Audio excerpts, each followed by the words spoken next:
Hello students, आज हम करने वाले हैं practice exercise of conjunctions and this is the fifth part in this series.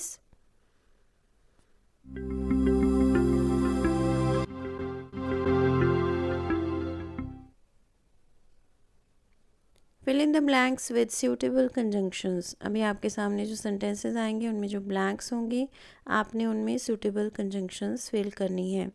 He ran fast dash he miss the train. तो सोचिए यहाँ पर आप कौन सी कंजंक्शन को फिल करेंगे। यहाँ पर आप लिखेंगे but. He ran fast but he miss the train.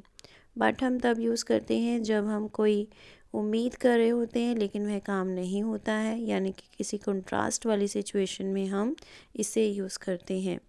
The child could dash read dash right. तो यहाँ पर आप कौन सी कोरिलेटिव कंजंक्शंस यानी कि जो पेयर में यूज़ होती हैं उन्हें यूज़ करेंगे। यहाँ पर आप लिखेंगे neither nor. The child could neither read nor right, यानी कि बच्चा ना तो पढ़ सकता था और ना ही लिख सकता था। नीदर नॉर हम तब लिखते हैं जब ऑप्शंस होती हैं हमारे पास, ओके, लेकिन हम उन दो ऑप्शंस में से कोई भी सिलेक्ट नहीं कर सकते। ही is honest dash he is respected by all. तो यहाँ पर सोचिए आप क्या लिखेंगे। यहाँ पर आप लिखेंगे सो। वह ऑनेस्ट है इसीलिए सबके द्वारा रिस्पेक्ट किया जाता है, ओके। तो यहाँ पर आपने लिखना है so he is honest so he is respected by all, okay. So I hope आपको अच्छी तरह से क्लियर हो रहा है। तो अभी हम देखेंगे नेक्स्ट सेंटेंस जिससे कि आपको और भी अच्छे से क्लियर हो जाएगा ये topic. Dash you dash he is mistaken. तो यहाँ पर सोचिए यहाँ पर क्या लिखेंगे आप। यहाँ पर आप लिखेंगे ईदर और। ईदर यू और ही इज़ मिस्टेकन, यानी कि या तो तुम या फिर उससे कोई गलती हुई है, ओके, यानी कि आप कोई बात समझने में गलती कर रहे हो। ईदर यू और ही इज़ मिस्टेकन।